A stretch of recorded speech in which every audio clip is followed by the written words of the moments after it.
Mis hermanos, hemos llegado a la última parte, ¿verdad? Pero antes quisiéramos, ¿verdad?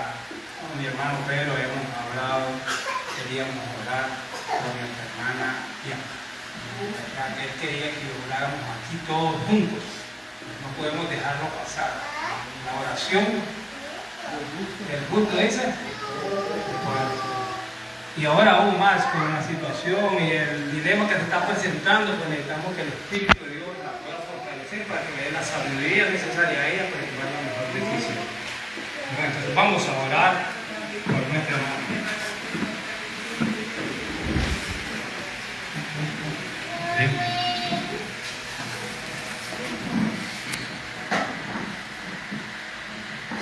Amoroso Dios y buen Padre que habita en las alturas de los cielos, a esta hora, Señor, aquí un grupo de tus hijos estamos postrados delante del trono de tu gracia, agradeciéndole por esa oportunidad que nosotros no lo merecemos, pero por la obra maravillosa de nuestro Salvador podemos acercarnos con toda confianza.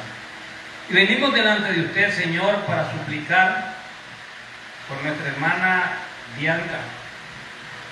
Usted conoce su condición, Señor. El anhelo de la familia, de los hermanos, de los amigos, es que pueda ser restaurada y sanada. Pero no venimos delante del trono de su gracia para obligarle, sino para decirle, Señor, haga en ella según sea su voluntad. Y rogando que usted pueda proveer de su Santo Espíritu, Señor, para que en ella pueda desarrollar la capacidad de tomar la decisión más convincente para honrarle a usted y que ella pueda estar en armonía con su propósito, Señor. Sea usted poniendo su mano, si es su voluntad, pueda restaurarla, pero si su voluntad es de otra manera, que también pueda darle la sabiduría, el entendimiento para aceptar el designio que usted pueda tener para ella. Queremos ponerla en sus manos, Señor, tanto a ella, a su familia, a su madre que está ahí con ella luchando, para que dé la fortaleza y sostenerse solo en el que es todopoderoso, que es usted. Así también queremos poner en sus manos a nuestro hermano Alberto. Usted conoce su situación, su problema de salud. De igual manera, queremos rogarle que usted haga su obra y cumpla en él según sea su voluntad. Que su Santo Espíritu pueda tocar su corazón para que esté presto también a aceptar los designios que son de parte de su vida, Señor. Gracias le damos porque nos da esta oportunidad de venir ante usted y poder pedir por nuestros hermanos. Sea usted con cada uno de ellos. Se lo pedimos todo en Cristo Jesús. Amén. Amén. Bueno, ahora queremos invitar a nuestro hermano Maciel, que nos va a llevar la palabra en el culto de Dios.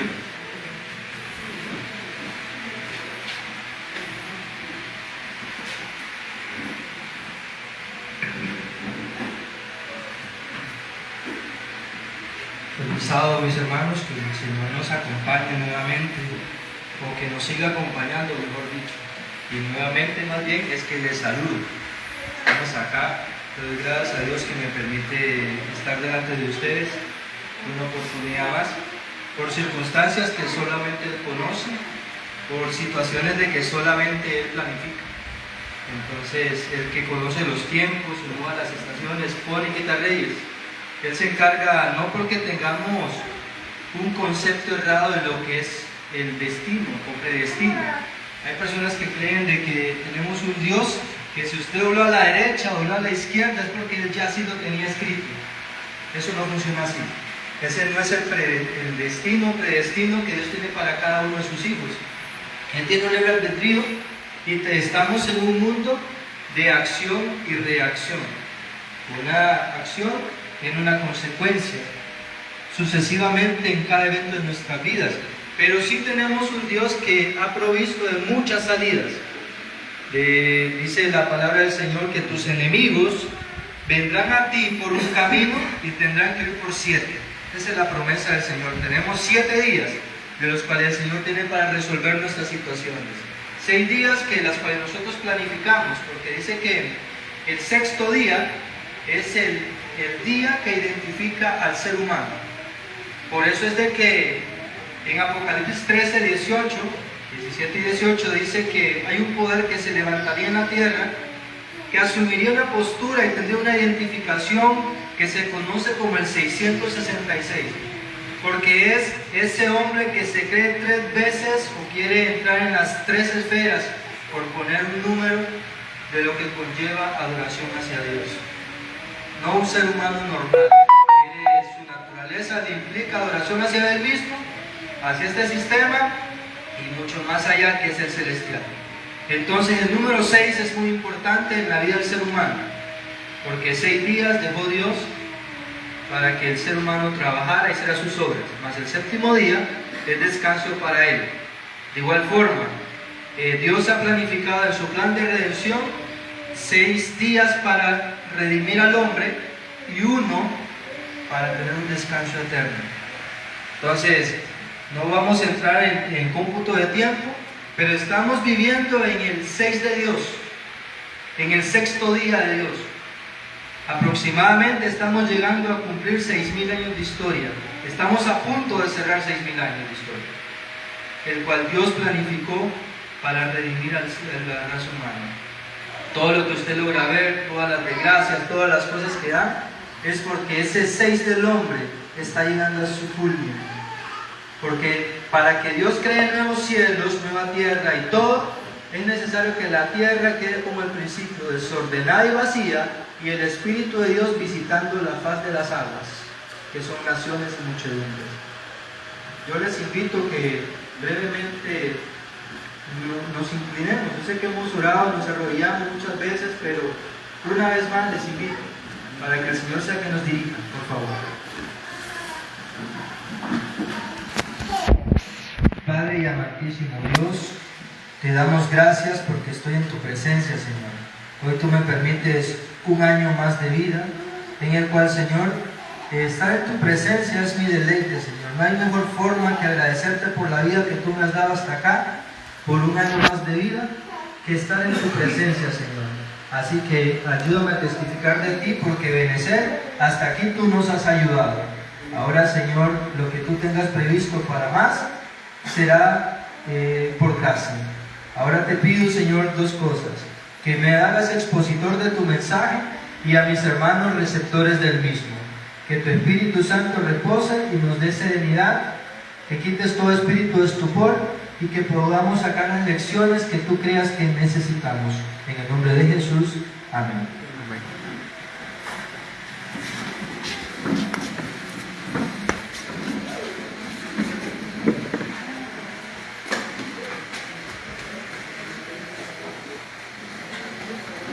El tema para esta tarde o mañana aún se titula Una vida doble. Una vida doble. Y nosotros podemos decir o preguntar, ¿qué se nos viene a la mente con esa frase? Una vida doble. Depende del enfoque que nosotros le demos, vamos a sacar las lecciones que traiga el mensaje. Porque una vida doble puede ser que aquí en la iglesia soy una cosa y allá afuera soy otra. Eso normalmente se nos vendría a mente con una vida doble. Pero también dice que en cierto momento, la hora después del cautiverio babilónico y fueron liberados, a Nehemías se le comisionó una misión, construir el templo. Dice que mientras estaban con una mano la espada y con la otra trabajando. Hay momentos del día que nosotros decimos, quisiera ser doble para poder cumplir todo lo que hay que hacer. Quisiera tener, tenemos 2 manos, gracias a Dios, quisiera tener 4 y partirnos en muchos más. Entonces, en ese aspecto es el que yo quiero llevar, principalmente en lo que es la necesidad de cubrir 2 áreas, pero también en ese espacio que lleva ahí, una vía doble donde podemos mantener un doble sentido a nuestra vida. Ambos los vamos a utilizar esos conceptos. Me gustaría que vayamos a Apocalipsis capítulo 3 y versículo 10. Apocalipsis 3:10.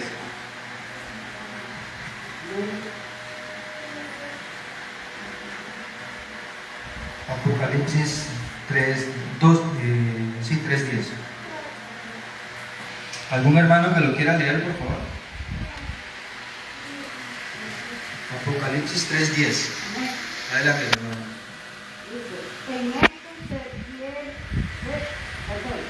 En esto se ve quiénes son hijos de Dios. Mi hermanita, Apocalipsis 3:10. Adelante. ¿Algún otro hermanito que lo tenga para avanzar con el tiempo?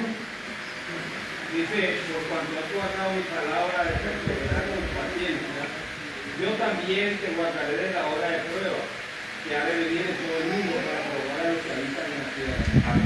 Por cuanto has guardado la palabra de mi paciencia, por tanto yo te guardaré de la hora de la prueba, que ha de venir sobre quiénes, sobre el mundo entero, ahí no se escapa nadie. Pero la promesa está ahí encerrada, dice, entero para probar a los que habitan sobre la tierra. Usted y yo estamos con vida, vamos a ser probados. Consiguiente, la promesa es, Dios nos guardará si hemos guardado la palabra de esa paciencia. Me gustaría compartir unas líneas acá en Eventos de los Últimos Días, página 70, párrafo 2. Dice así: aunque todos los obreros que ahora llevan las cargas más pesadas fueran puestos a un lado, la obra de Dios seguiría adelante. Con eso en mente, nosotros tenemos que entender de que usted y yo, en este plan de redención, estamos incluidos, o en este plan, perdón, de predicar la palabra. Todos estamos incluidos ahí. Pero el importante que tiene que estar es Dios. Porque la obra no es de los hombres, la obra es de Dios. Aunque yo decía la sierva del Señor, hablando sobre dos grandes hombres que tuvieron un gran mensaje en 1888, Wagner y A.T. Johnson, dicen, aunque estos hombres este año claudicaran y cayeran en pecado, y posiblemente lo hagan, dice, eso no quiere decir que Dios los utilizó, porque Dios puso el sello en el mensaje que ellos traían, que era justificación por la fe. Entonces quiere decir que el instrumento de este cuerpo puede ser utilizado en un momento para bien y otro momento para mal. Pero no es porque Dios quiere utilizarte para el mal, sino porque nosotros somos los que decidimos de qué lado de la historia o el momento nos vamos a encontrar. En la página 477 del Conflicto de los Siglos,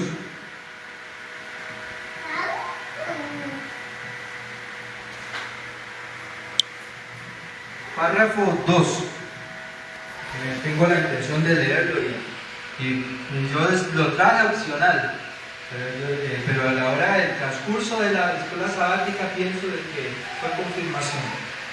Dice así: los pecados que no hayan inspirado arrepentimiento y que no hayan sido abandonados no serán perdonados ni borrados de los libros de memoria, sino que permanecerán como testimonio contra el pecador en el día de Dios.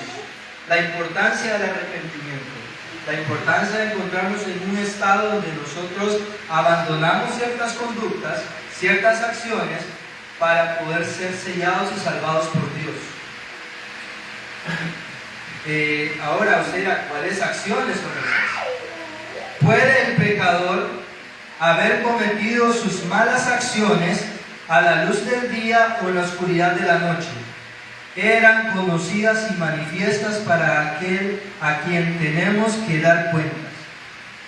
Acá estamos en una condición que ninguno, como decía el versículo que iniciamos, todos vamos a ser probados. Por lo tal, ante los ojos de Dios, todas nuestras acciones han quedado al descubierto. ¿Puede el pecador, acá, hubo siempre ángeles de Dios que fueron testigos de cada pecado y lo registraron en los libros infalibles?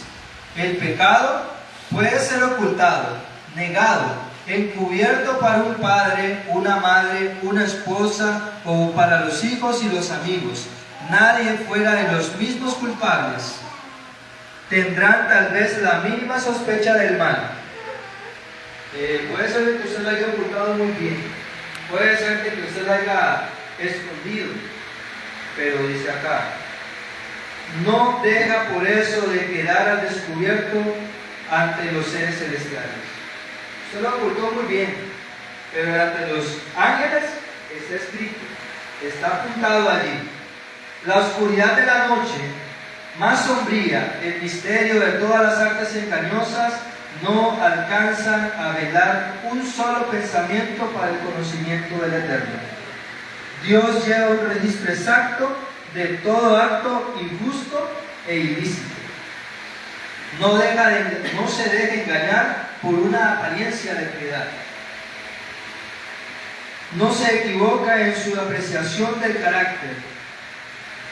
Los hombres pueden ser engañados por entes de corazón corrompido. Usted pudo haber hecho las maniobras necesarias para incluir su acción y usted engañó al pastor, al hermano Alfredo, a hermano Pedro, a cualquier persona. Pudo haber engañado, pero Dios penetra todos los disfraces y lee la vida interior. Si algo Dios tiene un negocio que está en función es la salvación de las almas. Si no escatimó ni a su propio hijo para salvar a su mano, ¿usted cree que Él no se puede revelar en un sueño a tu vida, a través de un consejo, a través de unas circunstancias? Cualquier precio para que usted tenga que salvarse lo ha pagado, lo va a pagar y lo pagará. Si usted se pierde es por una decisión. Si yo me pierdo es porque así lo decidí. Porque de tal manera amó Dios al mundo que dio su único hijo, lo dio todo, para que todo aquel, decisión propia, que en Él crea, de acción, no se pierda consecuencia, mas tenga vida eterna recompensa. Entonces Dios tiene un plan planificado, te llama, dio su hijo, para que usted crea, para que usted tome una decisión, para que usted vea que hay una esperanza. Pero el hecho que Él haya muerto no es que todos vamos a ser salvos. Él quisiera eso, pero Él respeta nuestra decisión para salvación.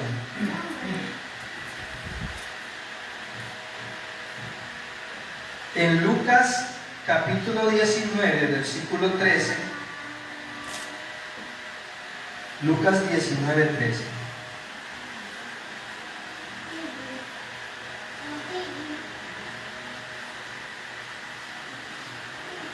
¿Algún hermano de la congregación que quiera leerlo, por favor?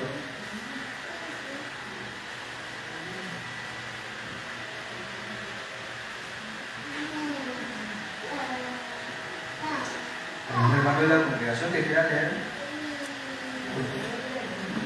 Adelante, hermanito.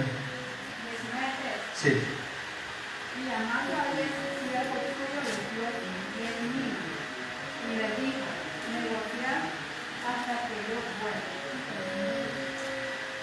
Entonces, ahí nosotros vemos que el Señor hace una solicitud y dice negociar entre tanto que yo llego. ¿Y qué es ese negociar? ¿Será que solo es predicar? ¿Será que es irse a la montaña pensando que ese es el mensaje de salir al campo y meterme como un ermitaño y que nadie me conozca, que nadie sepa más de mí? ¿Qué es ese negociar? Dice acá en la página 64 de Eventos de los Últimos Días, párrafo 2 y 3, dice así: Cristo dice negociar entre tanto que regreso. Quizás transcurran apenas unos pocos años hasta que termine la historia de nuestra vida. Nuestros días son efímeros, rapidísimos. 70 años, cuando se trata de disfrutar, pareciera poco. Cuando se trata de esperar, pareciera demasiado.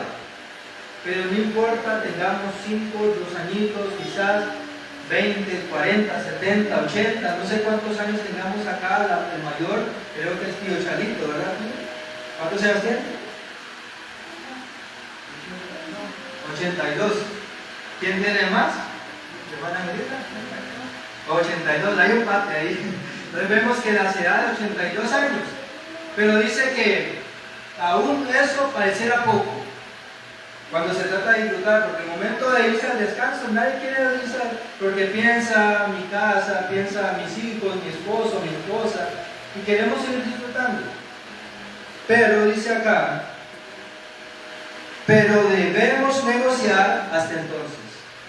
Cristo quisiera que cada uno se educara a sí mismo para reflexionar con calma respecto a la segunda aparición. Todos han de investigar la palabra de Dios diariamente, pero sin descuidar los deberes presentes. Dios dice, tenemos que predicar, es correcto, pero mientras estamos acá tenemos que vestirnos, tenemos que comer, tenemos que pagar, tenemos deudas que pagar y tenemos que pagarlas. Entonces tenemos que seguir. Dios no quiere una vida ociosa para sus hijos. Él pudiera hacer descender del cielo oro y usted no tenga más que trabajar en toda su vida. Pero no es el propósito de Dios, porque conoce el corazón de cada uno y sabe cuán avaricioso, ocioso o descuidado sea. Cristo declaró que cuando Él venga, algunos miembros de su pueblo que lo esperan estarán ocupados en transacciones comerciales también. Les decía Él, una cosa hago sin dejar de hacer la otra, porque debo ocuparme de los quehaceres, porque es necesario. Pero dice, algunos estarán sembrando en el campo, otros segando y recogiendo la cosecha, y otros muriendo en el molino. No es la voluntad de Dios que sus escogidos abandonen los deberes y responsabilidades de la vida y se entreguen a una complacencia ociosa, viviendo en un sueño religioso. Dios no desea eso. Dios no quiere gente ociosa. Dios quiere gente diligente, tanto en la vida social como en la vida espiritual que corresponde a cada uno. Entonces, este párrafo nos ayuda a reconocer o a recordar que estamos vivos. Y mientras estemos vivos, vamos a sentir felicidad, tristeza, amargura, llanto, decepciones, porque estos 6.000 años de historia aún no se terminan. En Lucas, capítulo 8,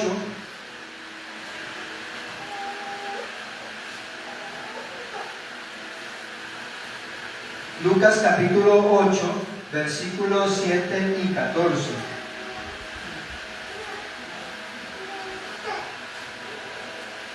Lucas 8, 7 y 14. Un hermanito que lo tenga rápidamente y que lo pueda leer, por favor, para que nos ayudemos con el tiempo. Una parte cayó entre espinas, que crecieron y elaboraron la semilla. Primero ese versículo. Dice que era una mala semilla. ¿Era buena o mala la semilla? Era buena, pero el terreno era condición ventajosa, ventajosa. Okay. Entonces, depende del terreno la eficacia de la semilla. Entonces, el momento que estamos viviendo actualmente, ¿es bueno o es malo? Malo depende de qué concepto, pero es bueno para terminar la obra. Malo para los que nos envuelve el entorno que estamos llevando. Entonces, el terreno, la semilla está en el momento preciso para ser sembrada. Pero dice que esa semilla cayó entre espinos. ¿Y qué significa caer entre espinos, hermano Carlos? Siga leyendo el 14. Sí, por favor.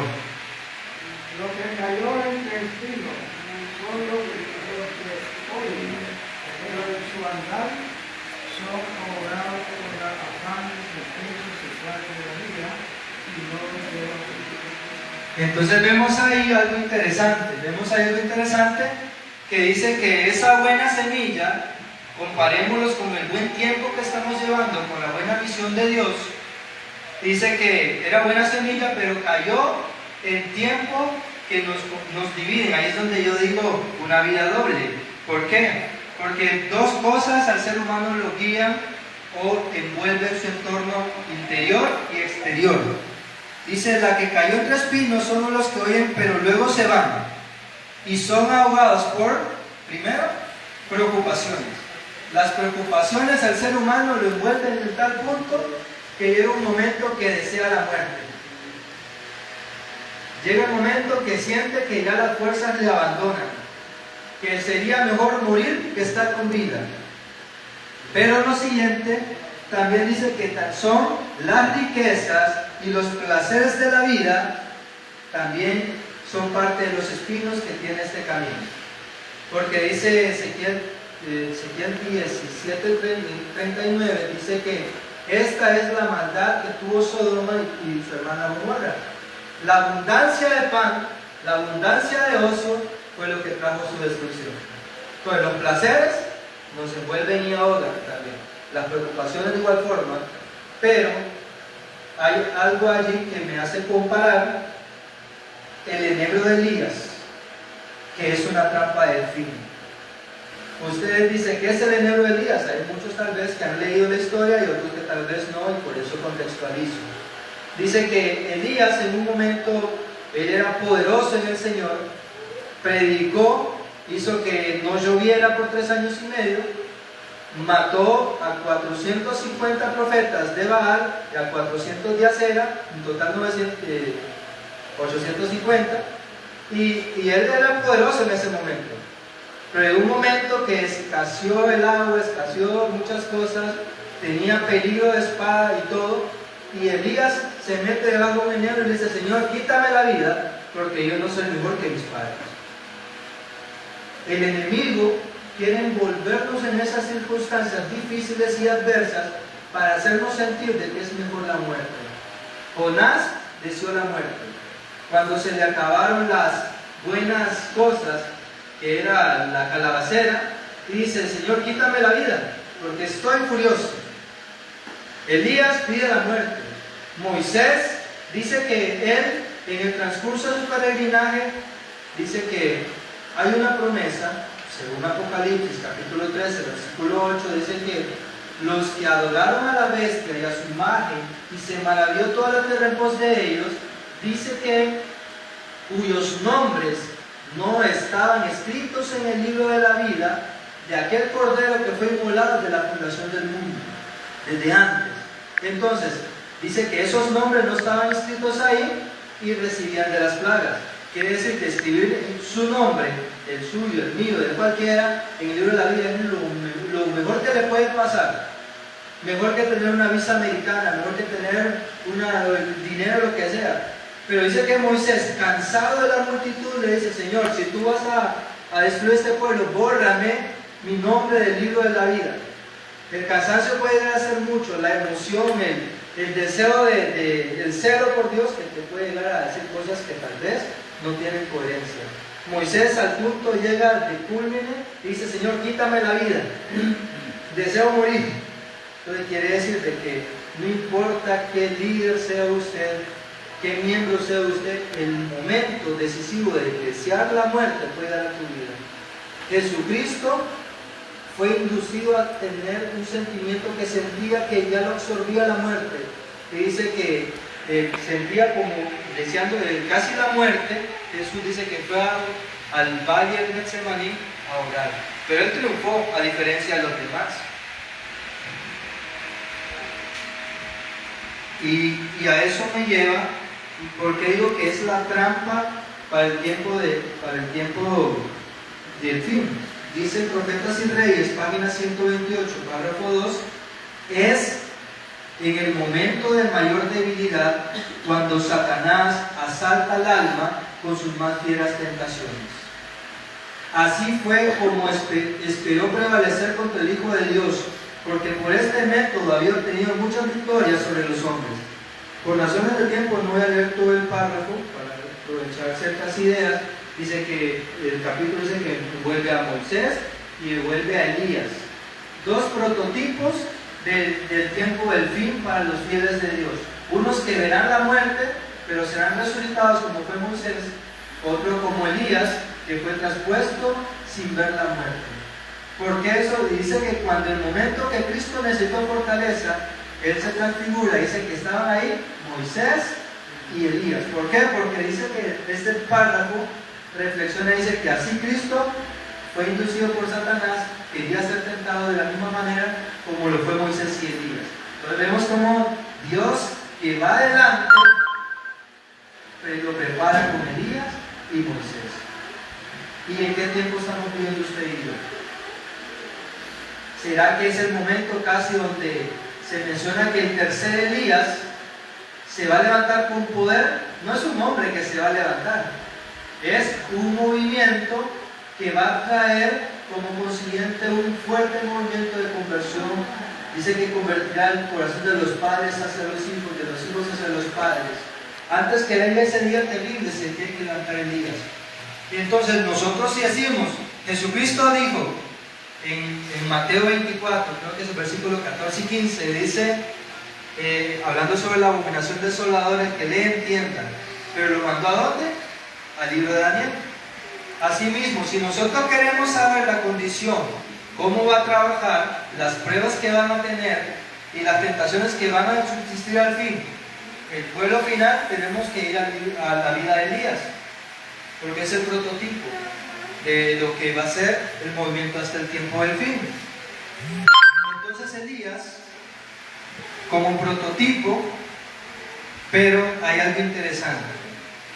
Recuerden que yo dije que el enebro es parte de las pruebas del fin, ese desear la muerte, ese deseo de abandonar todo. ¿Y de dónde nace ese sentimiento?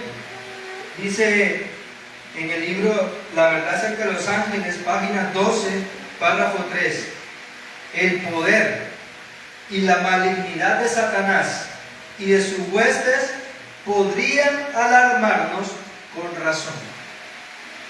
Muchas personas dicen, no, Satanás ya está vencido, ya no tiene nada que hacer. Esto es mentira, falacia del enemigo. Que usted lo pinte como el superpoderoso, que el invencible también. Los dos extremos a él le gustan. Pero dice, si no fuera por el apoyo y salvación que podemos encontrar en el poder superior de nuestro Redentor, nosotros tendríamos que alarmarnos. Pero si tenemos la ayuda de nuestro Dios, podemos vencer. Dice así, proveemos cuidadosamente nuestras casas con cerrojos y candados. ¿Quién le pone candado a su casa hoy en día?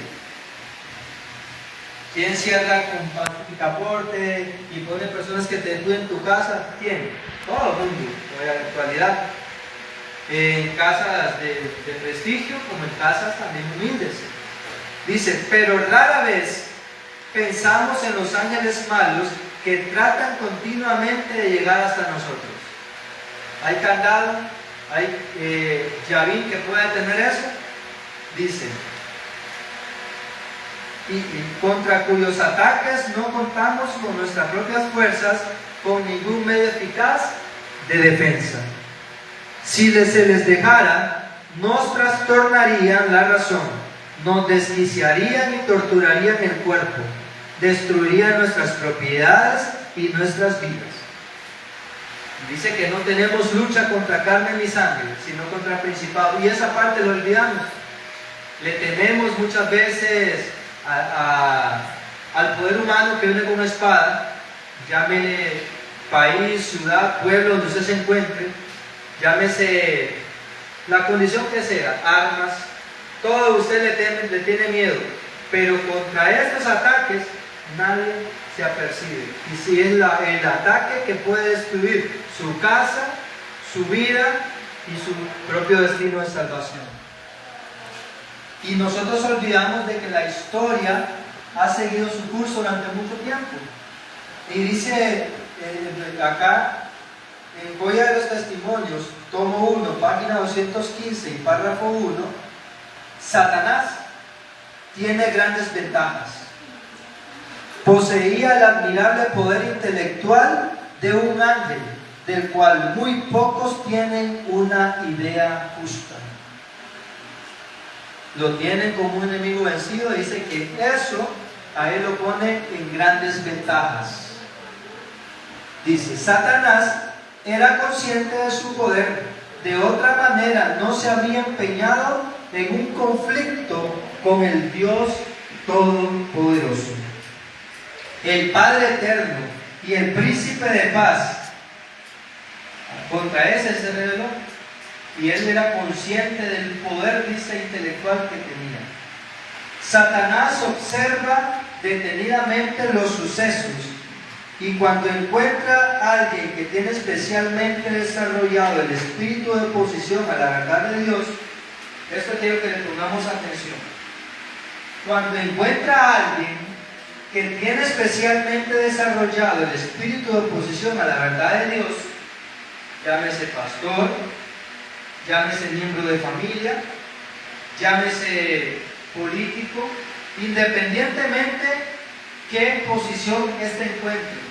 El enemigo está pendiente, este me sirve en este lugar, este me sirve en esta ciudad, este me sirve en este país, este me sirve para mover los hilos de la historia si queremos llegar hasta el Vaticano. Él está pendiente y dice, este tiene un espíritu tan opositivo que lo quiere utilizar. ¿Y cómo lo hace? Llega hasta revelarle acontecimientos que no se han cumplido, a fin de asegurarse más firmemente un lugar en su corazón. El que no vaciló en entrar en conflicto con aquel que sostiene la creación con su mano, tiene malicia para perseguir y dañar. Actualmente, y esto Dios nuestra mente espacía ahí, actualmente mantiene entrampado a los mortales. Durante su experiencia de casi 6.000 años, no ha perdido nada de su habilidad ni de su astucia. Durante este tiempo ha observado detenidamente todo lo concerniente a nuestra especie. Dice que durante 6.000 años esa mente más bien ha venido maquinando y maquinando. Si bien es cierto, esta cita se escribió hace más de un siglo, pero el tiempo ha seguido su curso. El tiempo de cuando ahí decía que ya casi 6.000 años no se han cumplido. Hoy decimos que casi 6.000 años porque estamos en el juego todavía. Estamos allí metidos. Estamos todavía batallando. Y el Señor nos ha dado a nosotros una comisión. Primera de Pedro 2.9 dice que vosotros, inclúyase, ponga su nombre y póngale su firma. Usted y yo, vosotros habéis sido elegidos como real sacerdocio, como nación santa que es apartada, un pueblo adquirido por Dios. Dios lo adquiere con un propósito: anunciar las virtudes de aquel que nos llamó de las tinieblas a su luz admirable. Si usted tiene un conocimiento, poco o mucho, de la palabra de Dios, compártalo. Si usted tiene un ojo más clínico, tal vez y más desarrollado que los demás, que aún predican la palabra de Dios y ven que los acontecimientos de la historia están encadenándose de una manera tan cumplida, anúncielo también. Porque usted ha sido comisionado como ese ejército especial. Porque Mateo 9:36 dice que el Señor Jesús miraba a la gente como ovejas que no tenían pastor. Ahorita el mundo no sabe si es derecha o si es izquierda. El mundo no sabe, a lo bueno le llama malo y a lo malo le llama bueno. ¿Por qué? Porque no tienen, son como ovejas, o nos hemos vuelto como ovejas que no tenemos pastor. ¿Y cuáles son esos eventos que la gente ve? Dice, me gustaría que vayamos a Primera de Reyes 19. Primera de Reyes 19.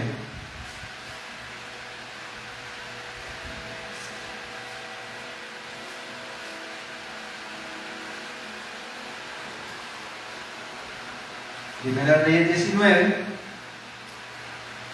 Lo tenemos ahí un momentito. Y quiero hacer una comparación, dos posiciones paralelas que nos pueden ayudar a identificar lo que Jesucristo quiso decir en Mateo 24, versículos 6 y 7, cuando dice que oiréis de guerra, rumores de guerra, habrá hambre, pestes, terremotos en diversos lugares. Pero dice, esto no es el fin, sino que es principio de dolores. Entonces decimos, ¿para qué tiempo Jesucristo estaba diciendo esas palabras? ¿Para qué momento? Bueno, acá, antes de ir a Primera de Reyes, que tenemos ahí, de que lo pueden ver un momentito, dice acá en Hijos e Hijas de Dios, que es una matutina, dice así, la página 203, párrafo 3. Ya los juicios de Dios están en la tierra. Usted ve juicios de Dios. Si usted lo ve, bienaventurado. Y si usted no lo está viendo, por eso lo estamos leyendo en este momento. Porque quiere decir de que usted necesita un poquito más del colirio de Dios para que usted pueda entretejer los eventos que se están dando a nivel de historia, a nivel política, a nivel global, de todo lo que usted ve. Según se ve en las tempestades, inundaciones, tormentas, terremotos, peligros por mar y tierra. El gran yo soy está hablando a aquellos que anulan su ley. Entonces, todos los eventos que se van dando es una línea de tiempo que Dios está llamando la atención de aquellos que han tratado de invalidar su ley con decretos, con acciones, con espíritu inducivo, desde lo que va la farmacéutica, lo que son los medicamentos, todo lo que conlleva eso, la economía, todo lo que conlleva la alimentación, todo ese hilo de historia, esos reyes de la tierra, según dice Salmos 2, 1 y 3, ¿por qué se amotinan las naciones? ¿Por qué los pueblos piensan cosas vanas? Se levantan los reyes de la tierra, príncipes consultan unidos con un objetivo, contra Jehová y contra sus ungidos. Porque lo que quieren es desarraigar la ley de Dios y lo hacen a través de la alimentación, porque como usted come, así usted va a tener la percepción espiritual. Los eventos usted lo va a ver de manera diferente. Como usted vive en la salud, así va a percibir también los momentos felices o desagradables de su vida. Entonces, el enemigo de las almas está allí, controlando todos esos hilos. Ahora sí, vamos a ir a Primera de Reyes, capítulo 19, y versículo, para empezar, el versículo 9. Adelante. Ahí entró en una cueva donde pasaron 19. Sí, por favor. 19, 9. No, ese es 18, 9 que estaba leyendo. Ok, adelante entonces. Sí, sí. ahí entró en una cueva donde pasó la noche. Y el Señor dijo a él y le dijo, ¿qué haces aquí? Ok. En esa primera frase nosotros encontramos un poderoso mensaje, aunque tal vez usted no lo perciba o tal vez usted lo perciba. Lo primero que comienza diciendo ahí es, allí se metió en una cueva donde pasó la noche. ¿Qué hora del día, de todos los eventos que se van dando, cree usted que estamos llegando? Estamos ya a punto de llegar a lo que es la noche ya. Estamos donde los hilos de la historia está cayendo oscuridad, con terremotos, con inundaciones, con guerras y con todo. Entonces la noche está ahí, pero el pueblo de Dios, como Elías, se mete en la cueva. Se mete en la cueva para que pasen los eventos, y pasan minutos, pasan horas, pasan días, meses y años. Y nuestro Dios todavía aún no nos ha salvado, dice el pueblo. Pero continúa diciendo, llegó a él palabra de Jehová, el cual le dijo, ¿qué haces aquí, Elías? No piensen que el Señor quiere que usted se quede en el estado que usted está, y Él te dice, ¿qué haces aquí? ¿Cuál es la misión que usted tiene como pueblo de Dios que ha venido hoy sábado a recibir la palabra? ¿Cuál es la misión que usted tiene como persona que respira y que vive diferente a los animales que tienen instinto y usted tiene pensamiento y razón? ¿Cuál es tu misión? ¿Qué haces aquí en este tiempo? Metido en esa cueva, en ese círculo, en esa burbuja donde muchas personas piensan que solo le corresponde su salvación y se olvidan de los demás. O sumido en el círculo de la burbuja de la cueva temporal, donde hay espinas según tristeza o según felicidad abundante. Está usted metido allí en esa cueva y el Señor le dice, ¿qué haces aquí? Y viene el mensaje a continuación. Él respondió, he sentido un vivo celo por Jehová, Dios de los ejércitos, porque los hijos de Israel han dejado tu pacto. El mundo que vivimos hoy guarda los mandamientos de Dios, se esfuerza por guardar el sábado, deja de adorar imágenes e ídolos. Ahorita viene una festividad muy fuerte acá a nivel nacional. Yo, ahorita que venía en Costa Rica ayer, un muchacho que venía conmigo me dice, Leo, ¿qué va a hacer su vuelta? Sí. Dice, es que yo no puedo pasar el 7 de diciembre, yo no estar en Nicaragua, yo me siento como que perdí mi norte, porque yo celebro la Purísima, yo soy católico y voy a eso. Entonces yo digo, qué bonito en parte, pero que al mismo tristeza, porque tiene esa fe ferviente que no deja pasar el tiempo, puede ser equivocadamente, pero él va con su deseo de honrar lo que siente su corazón, que viaja desde Costa Rica hasta acá para hacerlo. Otra señora me dijo lo mismo, pero vamos de que tiene celo por las cosas. ¿Y usted está percibiendo ese celo por las cosas de Dios? Entonces dice así, porque los hijos de Israel han invalidado su pacto. Vemos un mundo que no decide honrar a Dios. Han derribado tus altares y han matado a espada a tus profetas. Solo yo he quedado y me buscan para quitarme la vida. Este es el trance del pueblo de Dios final. En Elías, el tercer Elías, ahí Elías estaba en un momento donde estaba el hambre. El hambre era lo que se hacía sentir. Hambre físico y hambre de escuchar la palabra de Dios, porque cada quien andaba de acuerdo a sus placeres. Pero el versículo 11 dice así, voy a leer de corrido para luego dar ciertas aplicaciones y correr con el tiempo porque ya se me va. Dice, Jehová le dijo, sal fuera y ponte en el monte delante de Jehová. En ese momento pasaba Jehová. Allí yo me imagino a Elías como los discípulos. Maestro, ¿qué señal habrá de tu venida y el fin de este mundo? Esas fueron las preguntas que le hacen los discípulos a Jesús en el monte, cuando él está viendo y dando el sermón de Mateo 24, y le comienza a decir, oye, de guerra, rumores de guerra. En este contexto está Elías en el monte de Jehová, ahí está delante de Jehová, y le dice, sal, y Elías sale, y viene Jehová a decirle algo. ¿Y qué es lo que le dice? Recordemos lo que leímos, lo que dijo Jesús a sus discípulos, ley de guerra, rumores de guerra y todo el entorno. Y veamos lo que le dice Jehová esta vez a través de las señales.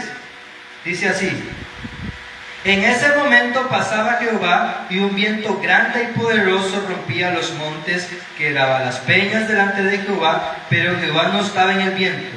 Tras el viento hubo un terremoto, pero Jehová no estaba en el terremoto. Tras el terremoto hubo un fuego, pero Jehová no estaba en el fuego. Y tras el fuego se escuchó un silbo apacible y delicado. Veamos tres panoramas allí. Primero dice que un fuerte viento. Jesucristo dijo, oiréis de guerra y rumores de guerra. ¿Qué significa en profecía, Johnny, los vientos? Guerra. Vemos el paralelismo que estamos haciendo en este momento. Elías, los discípulos y lo que nos espera a nosotros lo teníamos que ver al tiempo del fin. Entonces dice, primero dice que pasaba un fuerte viento, guerras. Segundo, dice que rompía los vientos y quebraba las peñas delante de él, pero Jehová no estaba en el viento. Tras el viento hubo ¿qué? Guerra, rumores de guerra, habrá hambre, pestes, terremotos. Jesucristo ubica también ahí terremotos, y acá es un fuerte terremoto en el tiempo de Elías ahí. Entonces el terremoto es desorden social, todo lo que vemos, aunque aplica también a terremotos de fuerza de la naturaleza, terremotos, las señales que vemos. Pero dice, y después del terremoto hubo un fuego, pero Jehová no estaba en el fuego. Dijo Jesucristo, habrá hambre, pestes, terremotos, en diversos lugares. Ahora, ¿qué significa el fuego acá? Bueno, acá el fuego es todo clase, obra de engaño que viene para el tiempo del fin. ¿En qué contexto? Bueno, la segunda bestia, Apocalipsis 13, versículo 17 en adelante, dice que, del 11, dice que hacía descender fuego del cielo a la tierra y engañaba a los moradores de la tierra con las señales que se le permitió hacer. Las enfermedades y todo lo que el espiritismo, eso es el fuego simbólico que representa acá. Entonces, cuando habla de pestes, de que son enfermedades, es ese mismo fuego que descendió en ese momento. Pero ¿qué dice?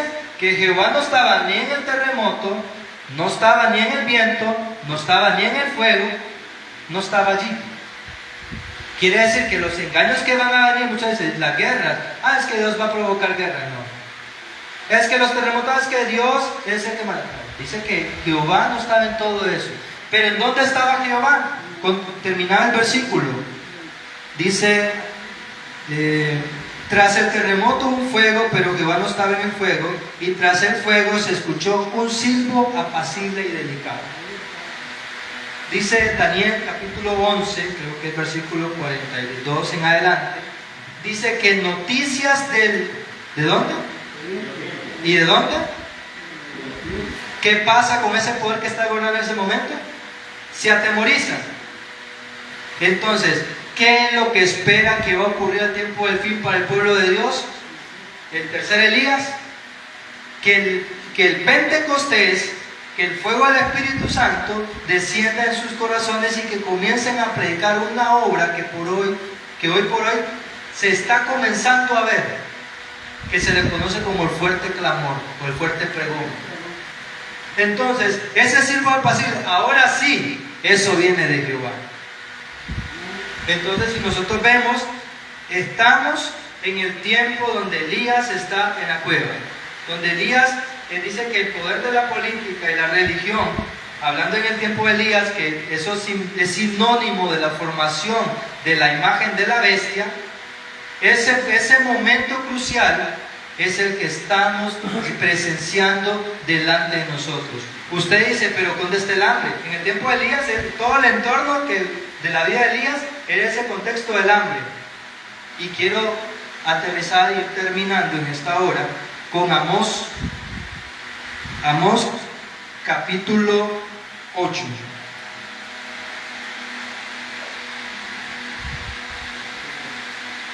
Amós capítulo 8. Y me gustaría que leamos primeramente el versículo 9. Porque recordemos de que dice que Elías estaba de noche ahí ya estaba de noche. Y Amós 8:9 dice, aquel día, dice Jehová el Señor, haré que se ponga el sol a mediodía, cubriré de tinieblas la tierra en el día claro. ¿Quién se espera que al mediodía se oculte el sol? Nadie. Pocas personas, a menos que haya un eclipse. Pero de menos el sol no se pone ahí. Pero dice que Dios comenzará a actuar fuera del orden de lo común, en muchas cosas de lo que nosotros vemos en este momento. Pero dice el versículo 11, ciertamente vienen días, dice Jehová el Señor, en los cuales enviaré hambre a la tierra, no hambre de pan ni sed de agua, sino de oír la palabra de Dios, versículo 12, e irán errantes de mar a mar. A Elías dice que lo buscaban literalmente hasta por debajo de la piedra, dice. No hubo lugar, decía un siervo de Elías, donde yo no lo haya buscado. Ahí lo fue a buscar, para escuchar palabra de Jehová, porque dice, por boca de Elías es que vendrá de la lluvia, por medio de la palabra. Pero ¿quién hablaba por medio de Elías? Hablaba Jehová. Andaban buscando palabra de Dios por todos lados, pero ya no lo encontraban. Lucas 23:44, y creo que esa cita bíblica es la última que utilizaré, y solamente un párrafo, Nación del Espíritu y Profecía. Apocalipsis 23:44 dice que en ese momento, hablando de la crucifixión de Cristo, dice que se puso todo oscuro. Entonces viene el momento donde Elías está en la cueva, se pone oscuro, está de noche. Viene el tiempo de Cristo, el pueblo estuvo por un tiempo sin más intercesor. Ya no había más cordero que sacrificar, porque el Cordero de Dios que quita el pecado del mundo estaba siendo crucificado y despreciado por el pueblo al cual Él vino a salvar.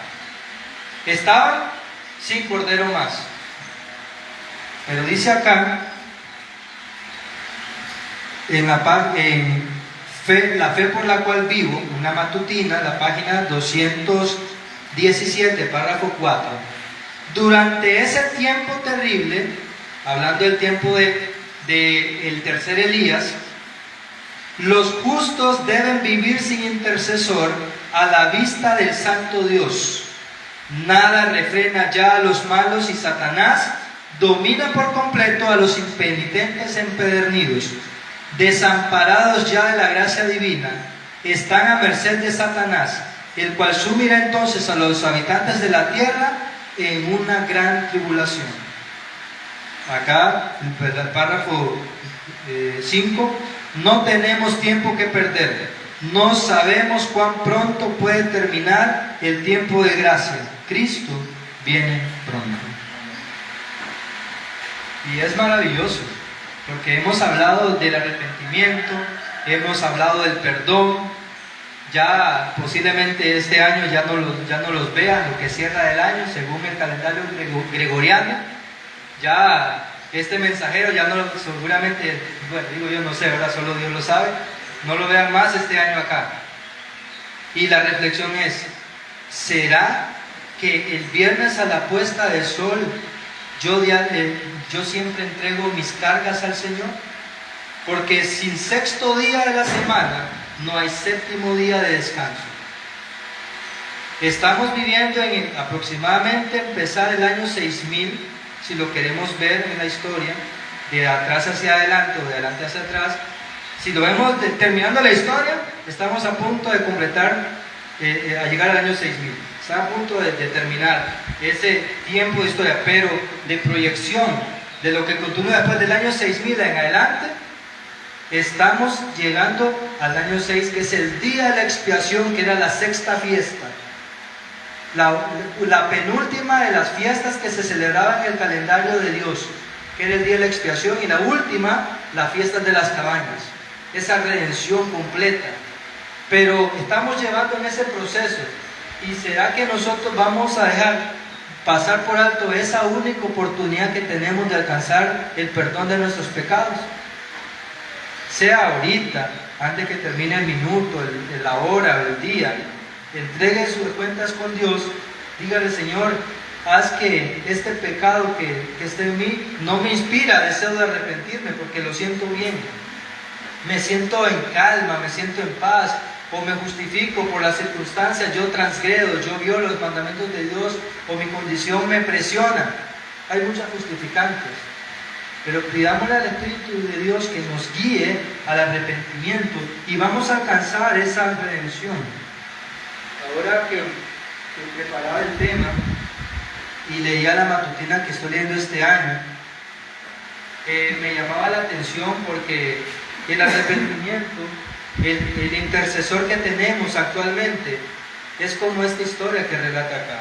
El afecto entre Pablo y Timoteo comenzó con la conversión de Timoteo.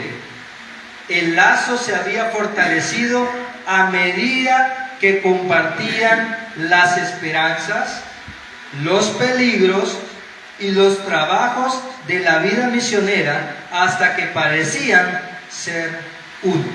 Estamos hablando de una amistad entre Timoteo y el apóstol Pablo. ¿Y qué es lo que desea Dios con nuestra vida? No es que seamos uno con Él. No es que Él encarne en nosotros ese deseo del querer y el hacer por su buena voluntad. Pero dice: mis pensamientos son tan altos como el cielo y la tierra. Así nos sentimos.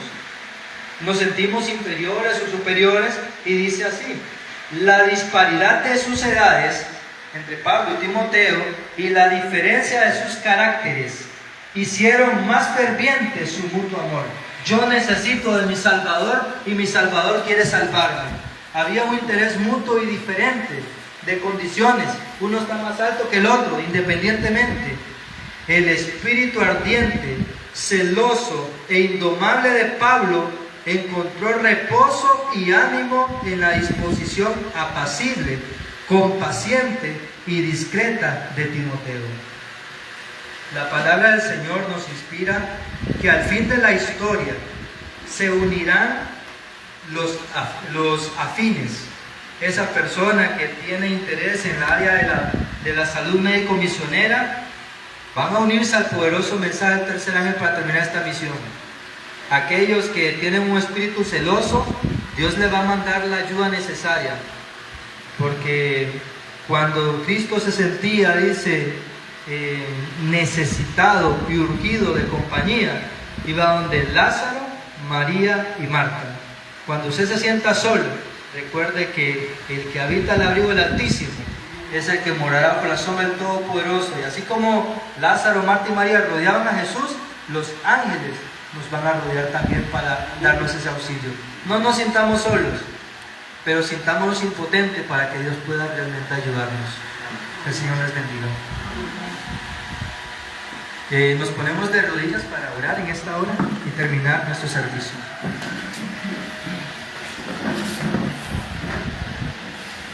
Padre Santo que estás en los cielos, te damos gracias, Señor, porque no estamos solos, porque te tenemos a ti, pero realmente tú nos tienes a nosotros, realmente cuentas con nosotros. Ayúdanos, Señor, que nazca en nosotros el deseo de hacer las cosas bien por tu buena voluntad. Ayúdanos, Señor, que las intervenciones en escuela sabática de cuánto puede durar nuestra fidelidad por mantenernos en tus principios, que tú, oh Padre amado, nos mantengas firmes, pero que cuando necesitemos nos volvamos como el girasol que se dirige hacia el sol naturalmente.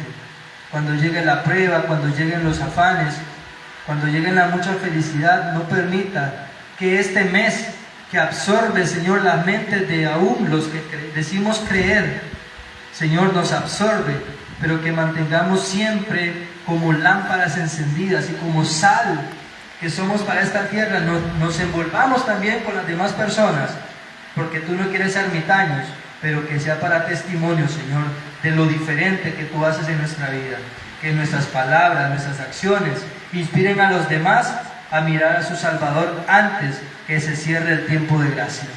Acompáñanos en el nombre de Jesús. Amén. Amén.